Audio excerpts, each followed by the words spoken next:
Police have pulled over a man driving the car of the most recent victim of the mysterious necktie killer. No, face away from me! The occupant inside the car was Howard Belcher. Just why are you riding around in a stolen car?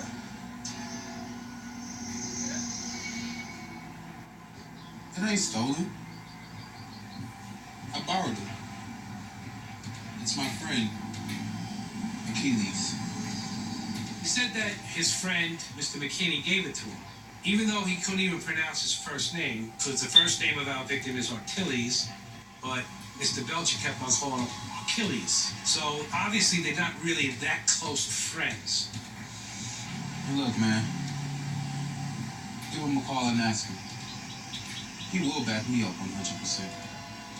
I can't understand how someone will pass away and then give him the car.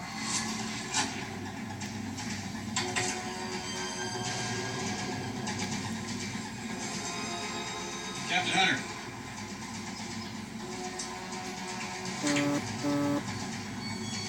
When Mr. Belcher was arrested as a result of being in possession of the stolen vehicle, he was also discovered to be in possession of a wallet belonging to Mr. Abney.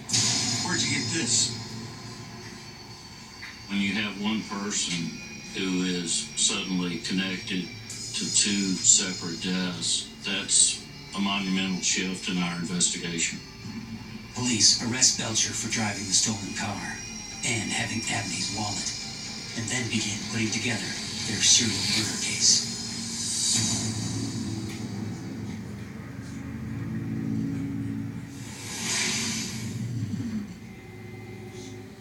Forget the car, Howard.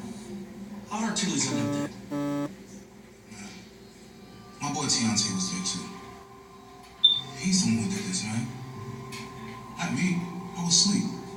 Mr. Belcher kept on naming another person as the person who was responsible for Mr. McKinney's death, and that Mr. Belcher was only there sleeping over at house. Tell me again what you were doing?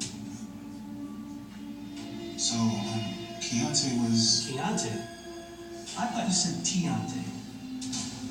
The person that he was mentioning, he couldn't even get their names right. He was using the names of Tiante, Keontae. These are the names that Mr. McKinney's aunt heard on the phone calls she's been receiving. And Mr. McKinney's aunt does not know anybody by these names. I think Mr. Belcher made up Tiante as a person that he could place blame on, but not an actual person that existed.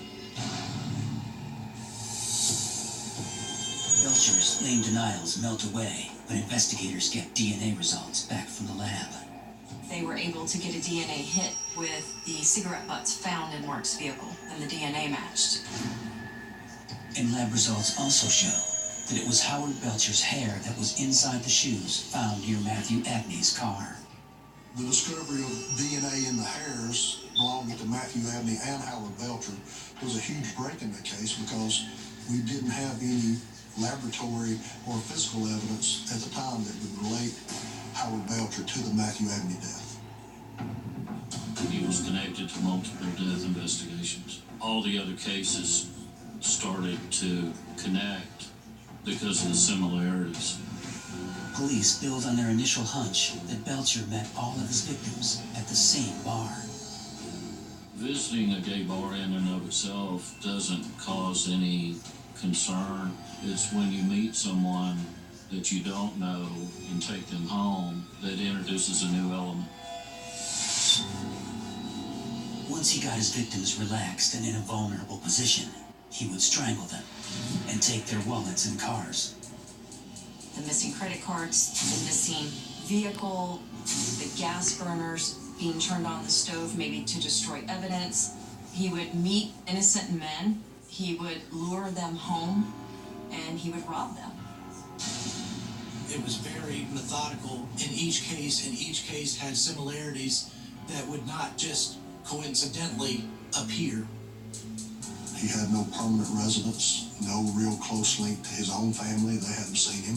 He was willing to do anything for money. How Howard Belcher was a demented person and had some serious issues. He had stated at one point that he was HIV positive, had no reason to live, and was committing these crimes to get back at society.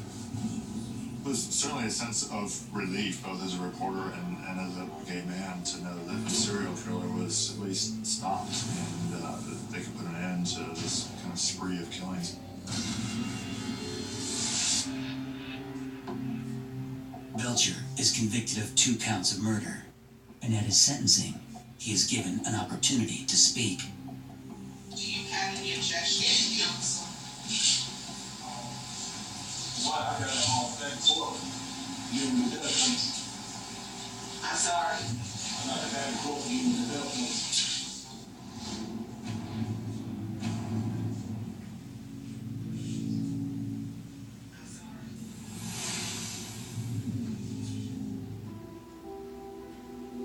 For the families, I think it is